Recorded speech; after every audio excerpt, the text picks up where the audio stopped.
안녕하세요. 한양대학교 유용만 교수입니다. 제가 발표할 주제는 코로나 시대에 우리가 지금 교육 패러다임의 근본적인 전환이 오고 있는데요.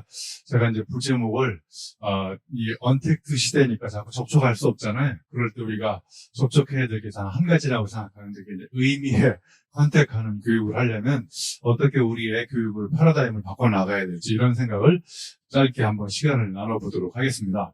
자, 제가 이 코로나19라는 의미를 이렇게 이니셜을 따가지고 제멋대로 이렇게 한번 만들어 봤어요. 기대하지 않았던 그런 위기가 오고 있잖아요. 그래서 정말 C가 크라이시스라고 생각합니다. 그 다음에 O는 이제 뭘로 시작하냐면 오픈 마인드잖아요. 그래서 이렇게 우리가 위기 시대일수록 열린 마음을 가지고 우리가 상대방을 이렇게 존중해 주는 게 필요할 것 같습니다. 그래서 세 번째가 리스펙트인 것 같아요. 그래서 만날 수 없지만 사람 사이에 존재하는 차이를 서로 존중해 주는 이런 노력이 좀 필요할 것 같아요. 그 다음에 이제 또 하나의 O는 이제 이렇게 굉장히 부정적인 상황이 펼쳐짐에도 불구하고 이 먹구름 속에 우리가 기다리는 태양이 있다는 긍정적인 생각을 좀 가져야 될 것 같아요. 그리고 이제 N은 지금 여기서 그래서 우리가 먼 미래를 계획하는 것도 중요하지만 우리의 행복을 위해서 지금 여기서 우리가 무엇을 해야 될지 이런 것들을 한번 생각해보는 시간을 가지면 좋겠고요. 그다음에 이제 A는 awakening이잖아요. 자, 코로나 시대가 왜 왔을까? 제가 생각해보기에 인간의 오만한 과학 지식으로 자연의 환경을 파괴하고 생태계의 어떤 생명체들을 우리가 인간의 탐욕을 가지고 무한 이렇게 육성하고 재배하는 이런 패러다임의 오류에서 온 것 같아요. 그래서 이럴 때일수록 우리가 생태학적인 감수성과 반성을 가지고 우리 사회가 이 전체 사회 전체 환경 이런 것들이 어떻게 하면 우리가 잘 이 원래의 시대로 회복할 수 있는지 이런 이야기를 같이 한번 생각해보고 마지막에는 이제 코로나19는 19살의 청춘으로 다시 시작하자 이런 얘기를 해봤습니다. 네, 그냥 제가 만들어봤습니다. 자, 제가 이제 앞으로 여러분하고 나눠볼 패러다임 6가지는 이렇게 한 장의 표로 이렇게 나와 있는데요. 자, 하나씩 제가 한번 말씀드려 보겠습니다. 첫 번째는 이제 우리 교육이 앞으로는 단점 보완에서 강점 강화를 이렇게 나가야 된다고 생각해요. 그래서 뇌과학적으로도요, 인간이 갖고 있는 단점을 보완해가지고 그 분야에 잘할 수 있는 강점을 보유한 사람하고 이렇게 비교해가지고 그 사람을 따라잡을 수 없다고 하더라고요. 그래서 결국 우리가 어떻게 하면 우리의 행복을 증진시킬 수 있냐면 우리가 잘할 수 있는 내가 하면 재미있는 능력이 저는 재능이라고 생각하거든요. 그 재능을 잘 살리는 방향으로 나가야 될 것 같아요. 그래서 여기 보시면 동물학교에 토끼하고 오리하고 참새가 입학을 했는데 이 참새는 노래를 잘하고요. 토끼는 눈 오는 날 산등성이를 잘 올라가고 오리는 물 위에서 이렇게 수영을 잘하잖아요. 그런데 토끼한테 수영을 가르치고 오리한테 눈 오는 날 산등성이 올라가는 걸 가르치면 제가 보기에 저 두 사람은 굉장히 불행한 인생을 살 수 있을 것 같아요. 그래서 자연에 있는 모든 생명체는 태어나서 죽을 때까지 절대로 남하고 비교하지 않는데 태어나서 죽을 때까지 남하고 비교하는 유일한 동물 이름이 저는 사람이라고 생각해요. 그래서 제가 여기다 이렇게 써놨잖아요. 남보다 잘하려고 하지 말고 전보다 잘하자. 그래서 어제 내가 했던 방식과 생각과 행동하고 비교해 봤을 때 오늘 나는 뭐가 다른지 이런 걸 생각해 보면 좋을 것 같아요. 그래서 비교의 대상을 다른 사람한테 두면 우리는 영원히 불행하지만 비교의 대상을 어제의 나와 비교해 봤을 때 오늘 나는 어제와 뭐가 좀 다르게 생각하고 행동하는지 이런 걸 생각해 봤으면 좋을 것 같아요. 그래서 토끼가 수영할 필요가 없고 오리가 눈 오는 날 산등성에 올라갈 필요가 없듯이 우리는 살아가면서 저마다 꼭 필요한 능력이 있는데 나한테 불필요한 능력을 필요하다고 생각하고 그 필요한 능력을 계속 개발하기 시작하면 저는 삶이 좀 불행해지지 않을까 이런 생각을 해봤어요. 자, 제가 고스톱을 좋아해서 여기 고스톱 치는 거에다가 우리의 능력 개발 이야기를 한번 해보려고 하는데요. 여러분 고스톱 치는 사람 중에 사사구통 아시나요? 사사구통이 뭔지 모르시는 분 제가 잠깐 설명을 해드릴게요. 고스톱에서는 점수가 3점이 나면 스톱을 하는데 3점이 나려면 사사구통에 사는 5끝짜리 5장 따야 되는데 4장 땄잖아요. 그리고 10짜리 4장 5장 따야 되는데 4장 땄고 그러면 8장 땄으면 해도 점수가 안 나잖아요. 저 사사구의 마지막 세 번째 구는 껍데기 9장 따면 0점이 돼 빵점이잖아요. 물론 쌍피 붙으면 1점이 되지만 그런데 9장 땄잖아요. 그러니까 저 사람 총 17장을 땄는데도 점수가 안 나요. 그런데 옆에 사람 보니까 광 3개 갖다 놓고 스톱 걸었잖아요. 그러면 게임에서 누가 이기냐면 3개 딴 사람이 17장 딴 사람을 이기는 거예요.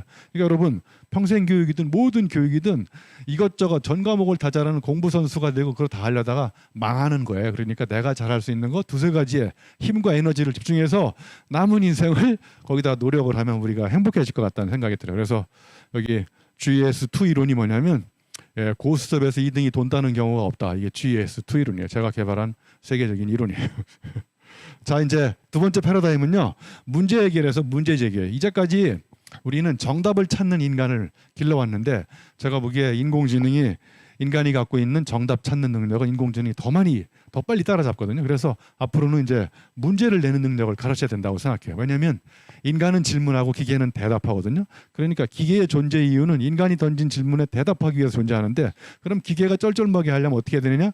인간이 기계가 대답할 수 없는 질문을 던지는 거예요. 그래서 제가 좋아하는 메리 올리버라는 작가가 우주가 우리에게 준 두 가지 선물 중에 사랑하는 힘과 질문하는 능력이라고 그랬어요. 여러분 가만히 생각해 보세요. 사랑하는 힘과 질문하는 능력은 두 가지 능력인가요? 한 가지 능력인가요? 제가 보기에 한 가지 능력이에요. 여러분이 누군가를 사랑해 보세요. 질문이 많아요, 적어요? 굉장히 질문이 많잖아요, 그죠? 밥은 먹었는지, 집에 갔는지, 뭐 처갓집에 땅은 얼마나 되는지 온갖 질문이 많아지잖아요. 그러다가 사랑이 식으면 질문이 없어져요. 밥은 처먹었는지 제가 욕을 하겠습니다.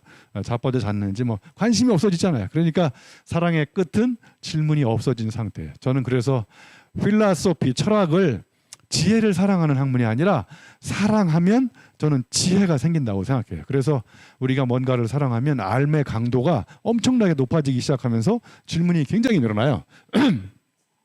자, 제가 참고로 여러분한테 질문을 드려볼게요.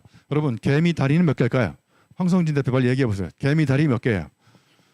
8개라고 그러면 안 되고요. 여기 앞에 붙어 있는 건 수염이에요. 수염, 머리대. 이게 다리는 6개거든요. 자, 그러면 진의 다리는 몇 개일까요? 진의 다리. 여러 개입니다. 여러 개. 자, 그런데 개미가 지나가다가 호기심이 생겨가지고 진해한테 물어봤어. 야, 넌 앞으로 걸어갈 때 저 수많은 다리 중에서 어떤 다리를 첫 발로 내딛냐? 그랬더니 와, 진해가 깜짝 놀랐어요. 왜 깜짝 놀랐을까요?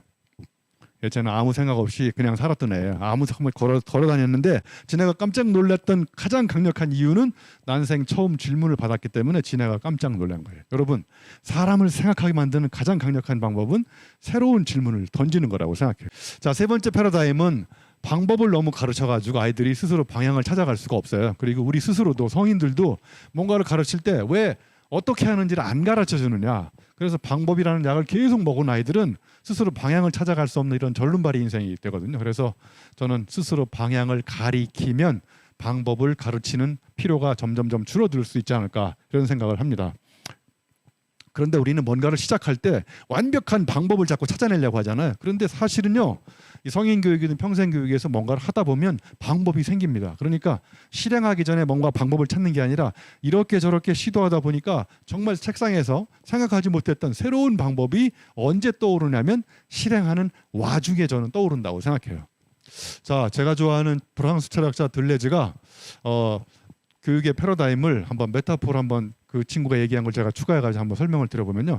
자, 왼쪽에 철도가 있고 오른쪽에 두 번째 가운데 고속도로가 있잖아요. 자, 교육이 만약에 철도 패러다임이라고 그러면은 시작과 끝이 정해져 있고 동일성을 틀에박히게 반복하죠, 그죠? 그런데 철도에 비해서 고속도로는 어떤 특징이 있을까요?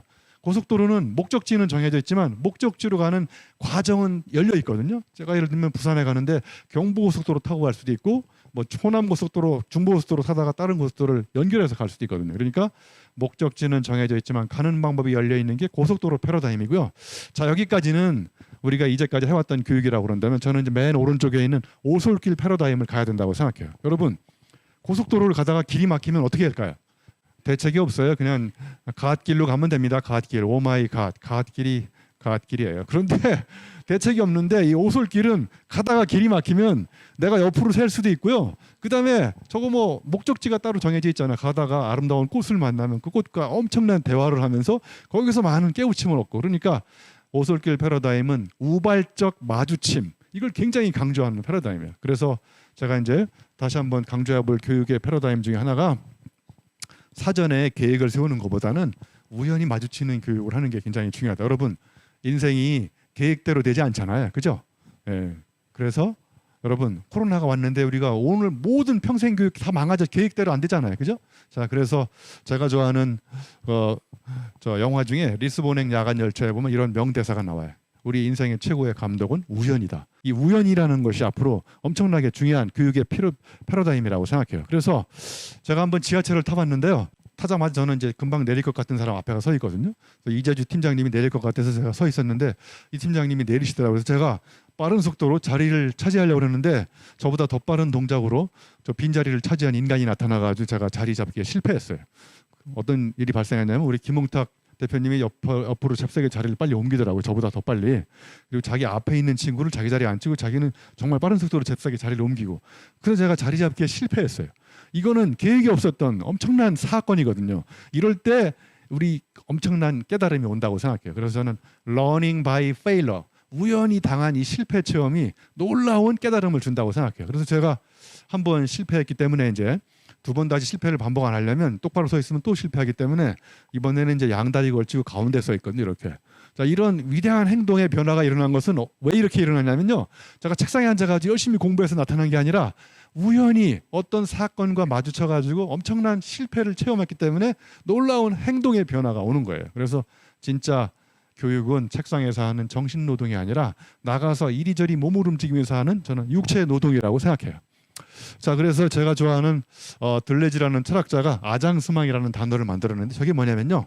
우리의 생각의 변화가 오려면 내가 늘 마주치는 것이 바뀌어야 된다는 거예요. 자, 예를 들면 저 두 번째 줄에 질문이 써 있는데요. 자, 우리 황 대표님 1년 360일 중에 가장 많이 가는 곳 두 군데 얘기해 보세요. 아침에 사무실에 가시죠. 저녁에 집에 가고 사무실에 갔다 집에 갔다. 그래야 저렇게 된 거예요 지금. 예? 그러니까 우리 인간이 바뀌려면 자주 가는 곳을 바꿔야 돼요. 그러니까 집에 갔는데 집사람이 있으면 집사람 집 아장스망이 안 바뀐 거예요. 근데 집에 갔는데 집사람이 없어요. 그러면 아장스망이 바뀐 거기 때문에 그때 남편은 집사람을 생각하기 시작하는 거예요. 노 팀장님 집에 자주 가지 마셔야 노 팀장님 남편이 노 팀장을 생각하는 거예요. 이게 아장스망인 거예요. 그래서 우리 평생교육 패러다임이 바뀌는 굉장히 중요한 거는 일상에 늘 마주치는 것들이 틀에 박히게 배치가 바뀌지 않으면 인간의 사고방식은 안 바뀐다고 생각합니다. 자, 이제 다섯 번째, 지행일치와 지행합일인데요. 이게 좀 어려울 수 있는데 논어에 보면요. 위인지학하고 위기지학이 공부가 나오는데 위인지학은 뭐냐면요. 하기 싫은데 내가 노동으로서 억지로 공부하는 게 위인지학이에요. 저거 왜 하냐면요. 남한테 보여주기 위해서. 저런 공부 패러다임은 선지 후행 패러다임이에요. 먼저 알고 나중에 행동하는 거야. 전제는 뭐냐? 내가 많이 알면 행동을 잘할 수 있다는 건데 전 그건 믿지 않습니다. 여러분 많이 아는 사람 치고 많이 행동하는 사람 없어요. 그러니까 알미 행동을 보장하지 않는 거거든요. 이게 지행일치 패러다임인데 이거 제가 보기에 쓰레기통에 버려야 되고 이제 놀이로서 위기지학으로 공부하는 겁니다. 저거는 내가 하면 재미있는 공부를 하는 거예요. 저 사람들은 암과 삶과 놀이 뭐 이렇게 따로 구분되어 있지가 않아요. 그러니까 내가 하는 것이 곧 알민 거고 알면 이미 효과적인 행위를 담보하고 있는 겁니다. 그래서 암과 삶은 이렇게 따로 떨어져 있지 않고 한 대로 맞물려 돌아가는 왕양명이 이야기하는 지행합일의 패러다임으로 우리 교육이 전면적으로 바뀌어야 된다. 그래서 예를 들면 수영하는 방법을 열심히 가르쳤어요. 자, 평생교육 사회교육원에 와가지고 수영한 강습 특강 강사가 자 여러분 바닷가에서 수영하는 거 잘 아시죠? 수영학 개론 배우고 가서 수영하면 다 물 빠져가지고 죽고 코로 물 먹어 죽거든요. 그러니까 수영은 현장에 가서 직접 행위로 배워야 된다. 자, 이제 마지막입니다. 목표 달성에서 각성 사건으로. 자, 각성 사건이 뭐냐면요. 인간은 두 번 태어나는데 첫 번째 내가 육체적으로 태어난 날 생일, 두 번째 태어난 언제 태어나느냐, 내가 왜 살아야 되는지, 나의 존재 이유와 내가 살아가는 목적을 새롭게 깨달을 때. 자, 예를 들면 저 왼쪽 상단에 간디가 있는데 간디가요 아프리카에 가서 1등석 기차를 탔어요. 그런데 쫓겨났어요. 왜 쫓겨났는지 아시죠? 흑인이라는 이유로 흑인이는 1등석 기차를 타지 못하는 거예요. 그래서 부유한 변호사의 길을 포기하고 비폭력 저항 운동을 하는 것이 내 삶의 진정한 길이라는 걸 깨달았어요. 그리고 여기 체게바라도 의학도였거든요. 그런데 칠레 여행을 하다가 민박을 하고 자는데 너무 집이 가난해가지고 두 부부가 겨울에 이불이 없어요. 그래서 체온으로 녹여서 자는 걸 보고 의학도의 길을 집어치우고 내가 이 길이 아니다. 그래서 크게 각성하고 비폭력 저항 운동 간디하고 다르게 이제 세계 혁명을 하는 그런 혁명가의 길을 가기 시작하는 거죠. 그래서 여러분 이제 제가 마지막으로 이거 하나만 보여드리고 마치겠습니다. 자, 여기 답이 나와 있는데 우리가 크게 엄청난 걸 깨닫는 건 언제냐면요, 사건 사고가 많이 일어날 때. 여러분, 사건은 내가 의도적으로 일으키는 거고요, 사고는 내가 당하는 거거든요. 예를 들면 여러분이 개한테 물리면 사고 당한 거지만요, 여러분이 오늘 집에 가서 여러분이 기르는 개를 물어버리면 그건 사건인 거예요. 예? 우리의 위대한 깨우침은 책상에서 일어나서 공부해가지고 일어나는 것보다는 나가서 사건을 의도적으로 일으키거나 아니면 내가 사고를 당하거나, 사고 당하면 인간의 사고가 혁명적으로 바뀌고요, 사건을 파고 들어가 보면 놀라운 사연이 숨어 있습니다. 저 속에 우리의 삶에 엄청난 소중한 지혜가 있다고 생각합니다. 예, 강의 마치겠습니다. 고맙습니다.